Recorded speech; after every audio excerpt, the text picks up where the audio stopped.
അവിടുത്തെ പരിശുദ്ധമായ ശരഫാക്കപ്പെട്ട കരങ്ങൾ കൊണ്ട് എന്റെ തലയിലേക്ക് തലോടുകയാണ്. എന്റെ ഹബീബിയുടെ തലയിൽ ഇങ്ങനെ തടകിയിട്ടുണ്ട്.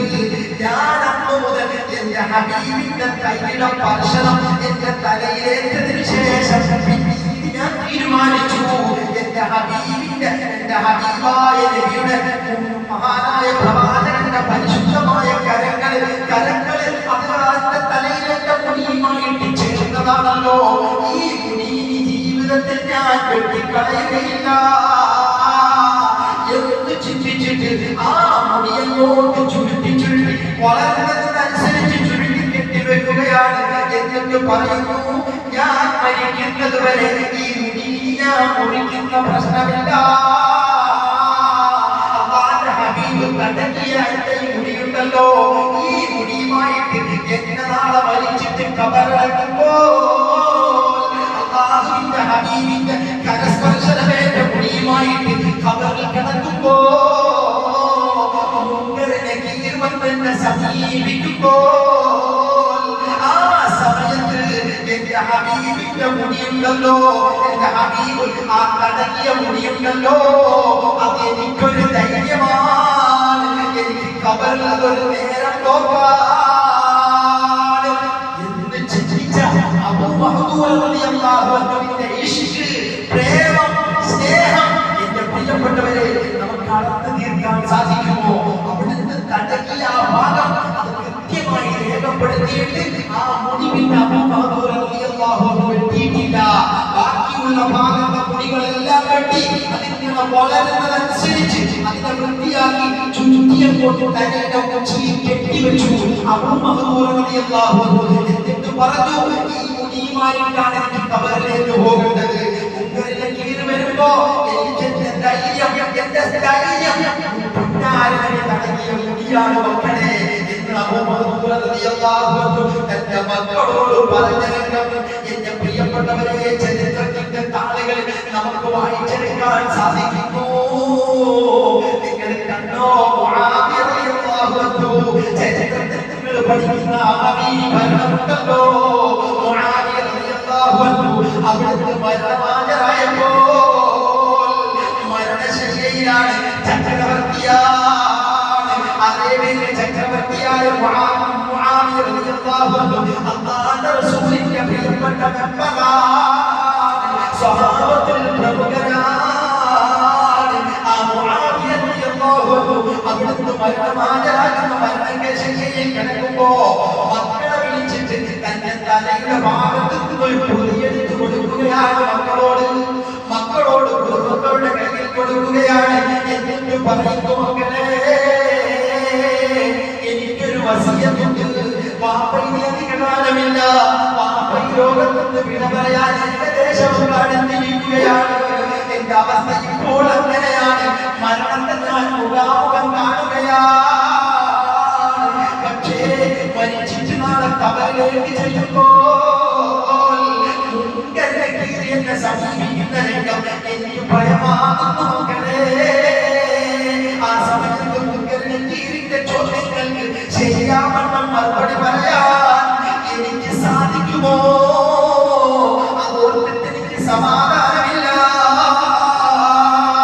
മുആവിയ റളിയല്ലാഹു അൻഹു അല്ലാഹുവിന്റെ റസൂലിന്റെ പ്രിയപ്പെട്ട സ്വഹാബിയായ മുആവിയ റളിയല്ലാഹു അൻഹുവിന്റെ ആത്മീയതയാണ്.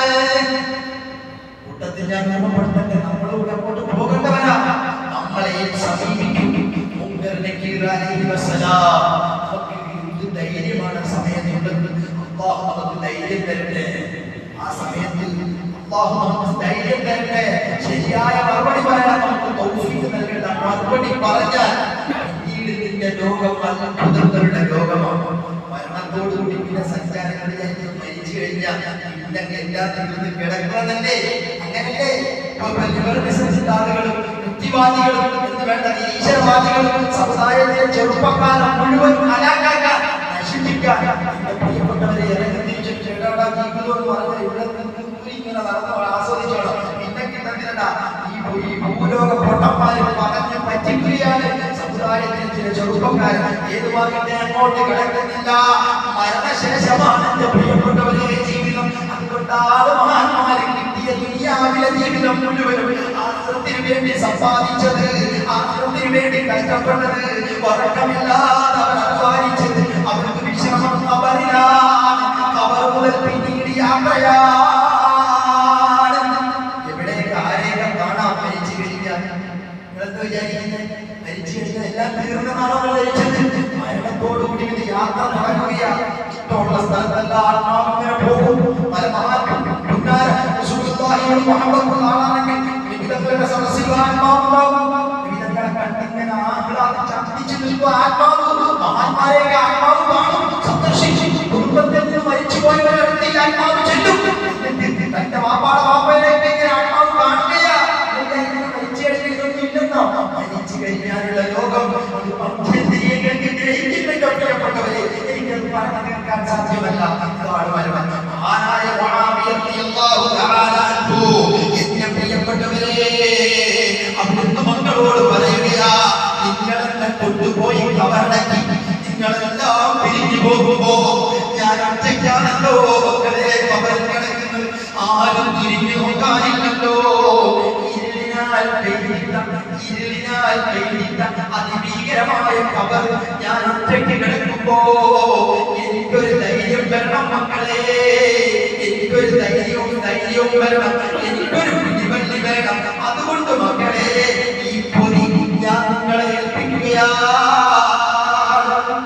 ഈ പൊതിക്കുള്ളിൽ നബിയുടെ കരങ്ങളിൽ നിന്ന് എനിക്ക് കിട്ടിയ ഒരു നഖത്തിന്റെ റസൂലുള്ളാഹിയുടെ നഖത്തിന്റെ ഒരു കഷ്ണമാണ് മക്കളെ. നബിയുടെ നഖത്തിന്റെ ഓർക്കണം. നബിയുടെ നഖത്തിന്റെ ഒരു കഷ്ണമാണ് ഈ പൊതിക്കുള്ളിലുള്ളത്. എത്രയോ പതിറ്റാണ്ടുകളായിട്ട് ഞാനിത് സൂക്ഷിച്ച് ഇങ്ങനെ കൊണ്ട് നടക്കുകയാണ്. എന്റെ സ്വകാര്യമായിട്ട് ഞാൻ ഇങ്ങനെ സൂക്ഷിച്ച് ഏറ്റവും വലിയ സ്വകാര്യമായിട്ട് ഞാൻ കൊണ്ട് നടന്ന എന്റെ ഏറ്റവും വലിയ നിക്ഷേപമാണ് മക്കളെ.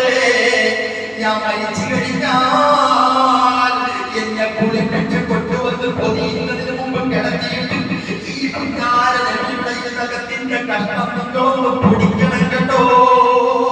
നിങ്ങളതൊന്ന് പൊടിക്കണം. എന്നിട്ട് ഈ മുആവിയയുടെ കണ്ണിലേക്ക് മുആവിയയുടെ സ്വർണ്ണം നബിയുടെ നഖത്തിന്റെ കഷ്ണം കൊണ്ടാകട്ടെ.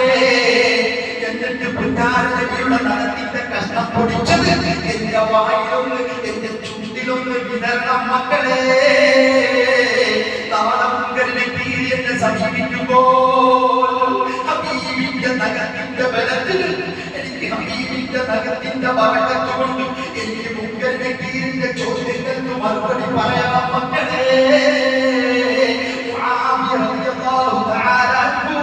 അവിടുന്ന് മക്കളോട് അന്ത്യാഭിലാഷമായി പറഞ്ഞരംഗം ഇസ്ലാമിക ചരിത്രത്തിലുണ്ട് പ്രിയപ്പെട്ടവരെ. എന്തൊരു സ്നേഹമാണ്, എന്തൊരു ഇഷ്ടാണ്. നിങ്ങൾ കണ്ടോ മഹാനായ അബൂബക്കർ സിദ്ദീഖ് റളിയല്ലാഹു തആല അൻഹു അല്ലാഹുവിന്റെ ഹബീബിനെ കുറിച്ച് കഅബാലയത്തിൽ ഉത്ബത്തുണ്ട്, ശൈബത്തുണ്ട്, നൗഫലുണ്ട്, ഉമൈറുണ്ട്, വലീദുണ്ട്, വലീദുബ്നു മുഗീറയുണ്ട്. അങ്ങനെ തുടങ്ങിയ ശബ്ദങ്ങളെല്ലാം കഅബാലയത്തിന്റെ ചാരത്തിങ്ങനെ ഇരുന്ന് റസൂലുള്ളാഹി ആക്ഷേപിക്കുന്നുണ്ട്. അല്ലാഹുവിന്റെ റസൂലിനെ ആക്ഷേപിക്കുന്നുണ്ട്. ആ സ്ഥലത്തേക്ക് ചെന്നിട്ട് മഹാനായ അബൂബക്കർ സിദ്ദീഖ് റളിയല്ലാഹു അൻഹു ഹബീബിനെ കുറിച്ച് പറയുകയാണ്, വിശുദ്ധ ഖുർആൻ ഓതുകയാണ്.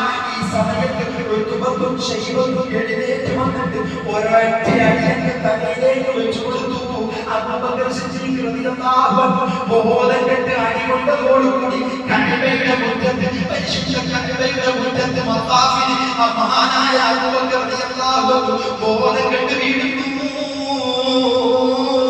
ചില ആളുകൾ വളർന്നു വന്നു.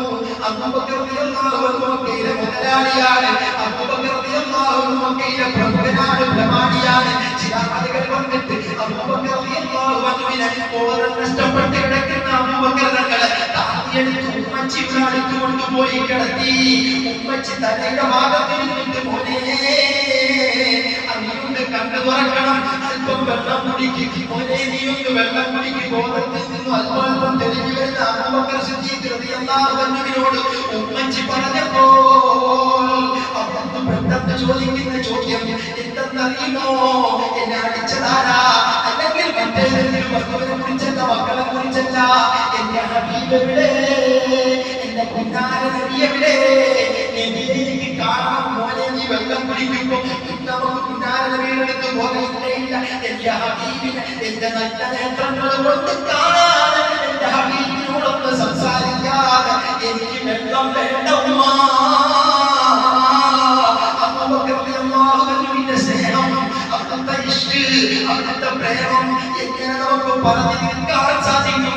മഹാനായ മാലിക് റളിയല്ലാഹു അൻഹു, എന്റെ പ്രിയപ്പെട്ടവരെ, 40 കൊല്ലം മദീനയിലെ ഇമാമാണ്, മസ്ജിദ് നബവിയിലെ ഇമാമാണ്. 40 കൊല്ലത്തോളം, 4 പതിറ്റാണ്ടോളം.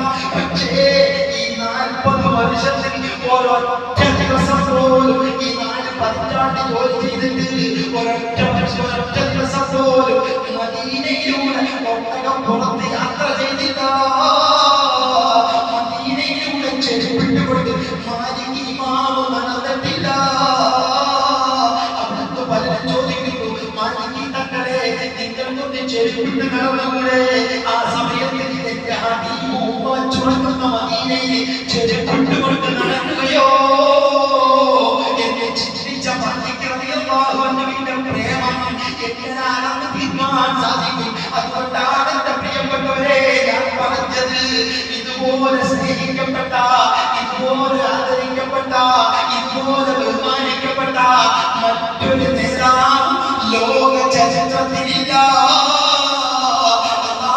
നേതാവിനെ സ്നേഹിക്കാൻ, മഹബ്ബത്ത് വെക്കാൻ, സ്വലാത്ത് വർദ്ധിപ്പിക്കാൻ അല്ലാഹു നമുക്ക് തൗഫീഖ് നൽകി അനുഗ്രഹിക്കുമാറാകട്ടെ.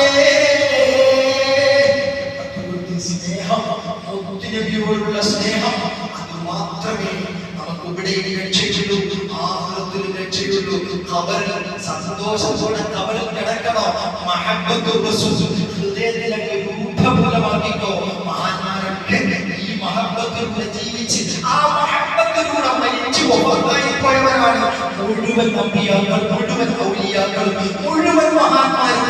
അങ്ങനെ ജീവിച്ച ആ മഹബ്ബത്തിൽ ലോകത്തോട് വിട പറഞ്ഞ് ഖബറിൽ സന്തോഷത്തോടെ കിടക്കുന്നവരാ. അതുകൊണ്ട് മുത്തുനബിയെ സ്നേഹിച്ചോ, അവിടുത്തെ പാത അനുധാവനം ചെയ്തോ. അവിടുന്ന് ഇങ്ങനെ താടി വളർത്തി തന്നിട്ടുണ്ട് ചെറുപ്പക്കാരാ, എന്റെ ചെറുപ്പക്കാരെ. അതുപോലെ എന്റെ ഹബീബിന്റെ സുന്നത്താണ് ഈ താടി. അങ്ങനെ പറയാൻ പഠിക്കരുത്. വെട്ടി വൃത്തിയാക്കി താടി വളർത്തിക്കോ. നാളെ ഖബറിൽ കിടക്കുമ്പോ ഈ താടിയുമായിട്ട് ചെല്ലുമ്പോ അങ്ങനെ കീറിന്റെ മുന്നിലൊരു എന്റെ ഹബീബിന്റെ സുന്നത്താണ്, എന്റെ ഹബീബിന്റെ ചെടിയാണ് എന്റെ താടി. മുത്തുനബി ഇങ്ങനെ മുടിവെട്ടി കാണിച്ചു തന്നിട്ടുണ്ട്.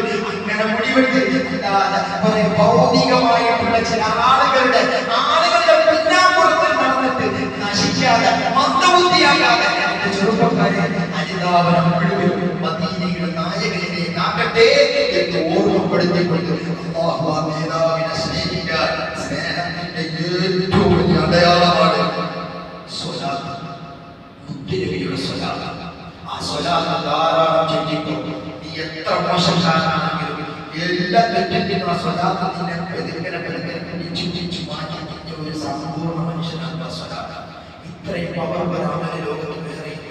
സ്വലാത്ത് ചൊല്ലി എത്ര പടമാണ് ചൊല്ലി നിങ്ങൾ ചൊല്ലുന്ന സ്വലാത്ത് അല്ലാഹു കോടാനോടി മരങ്ങളെ സൃഷ്ടിച്ചിട്ടുണ്ട്. മനുഷ്യനെ കാക്കുന്ന മരങ്ങളുണ്ട്, രക്ഷയുടെ മരങ്ങളുണ്ട്, ശിക്ഷയുടെ മരങ്ങളുണ്ട്. എന്നാൽ അതിനേക്കാൾ ഏറെ മരങ്ങൾ അമ്മ സൃഷ്ടിച്ചു വെച്ചിരിക്കുന്നത് മുത്തുനബിയുടെ സ്വലാത്ത്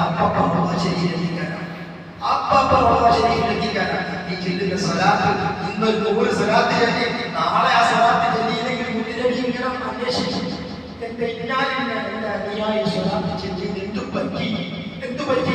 സ്വലാത്ത് എനിക്ക് വന്നില്ലല്ലോ. മുത്തുനബി അന്വേഷിച്ചു.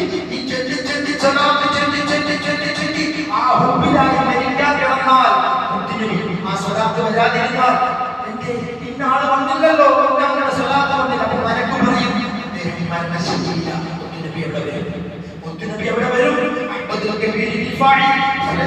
പ്രേമകൊണ്ട് വിപ്ലവം സൃഷ്ടിച്ച മഹാനാ കിടക്കുമ്പോ മുത്തുനബി വന്ന് വാദക്കൽ നിന്നു. എന്നിട്ട് പറഞ്ഞു, പോലെ അഹ്മദേ ഞാനിവിടെ ഉണ്ട്, വിഷമിക്കണ്ട പോലെ സന്തോഷത്തോടെ സന്തോഷത്തിൽ മുത്തുനബി സ്വീകരിച്ചത് പോരാ. ഖബറിലേക്ക് ഇറക്കി വെക്കുമ്പോ മുത്തുനബിയുടെ ഒരു താങ്കൾ കണ്ടില്ലേ മയ്യത്ത് ഇറക്കി വെക്കുന്നത്? അപ്പോൾ മുത്തുനബിയുടെ നാമം ഉണ്ടാകും. സ്വലാത്ത് ചെല്ലിയവർക്കായതൊക്കെ, സ്വലാത്ത് കൂടുതൽ ചെല്ലുന്നവർക്കായതൊക്കെ ഇതൊക്കെ വേണോ വേണ്ടയോ എന്ന് ബുദ്ധി ഉണ്ടെങ്കിൽ നിങ്ങൾ ആലോചിച്ചോ, ചിന്തിച്ചോ. സ്വലാത്ത് ചെല്ലാൻ തൗഫീഖ് നൽകട്ടെ. ഇതാണ് പ്രേമം. അതുപോലെ ആ സ്വലാത്ത് ചെല്ലുമ്പോൾ പിന്നെ മുത്തുനബിയുടെ സ്നേഹിക്കും. പിന്നെ മാതൃകയാണ് എന്റെ ഹബീബ് എങ്ങനെ, എന്റെ ഹബീബ് എങ്ങനെ, എന്റെ ഹബീബ് എങ്ങനെ ടോയ്ലറ്റ്, എന്റെ ഹബീബ് ടോയ്ലറ്റിൽ ഇറങ്ങിയതെങ്ങനെ, എന്റെ ഹബീബ് എങ്ങനെ ചെരുപ്പ് ധരിച്ച്, എന്റെ ഹബീബ് എങ്ങനെ വെള്ളം കുടിച്ചു, എന്റെ ഹബീബ് എങ്ങനെ ഭക്ഷണം കഴിച്ച്, എന്റെ ഹബീബ് എങ്ങനെയാണ് വാഹനത്തിൽ യാത്ര ചെയ്തത്, ചിന്ത വരും. അപ്പൊ അങ്ങനെയാണ് അല്ലാഹു തൗഫീഖ് നൽകട്ടെ. അല്ലാഹു തൗഫീഖ്. അതുകൊണ്ട് ഈ ഭൗതിക സാധനങ്ങളൊക്കെ അതിനെയൊക്കെ ഒന്ന് വലിച്ചെറിയ മുഹമ്മദ് റസൂലുള്ളാഹി അല്ലാഹു തൗഫീഖ് നൽകട്ടെ എന്ന് പ്രാർത്ഥിച്ചുകൊണ്ട് ഞാൻ വിരമിക്കുന്നു. അൽഹംദുലില്ലാഹി റബ്ബിൽ ആലമീൻ. അസ്സലാമു അലൈക്കും വറഹ്മത്തുള്ളാഹി. സാധുവായ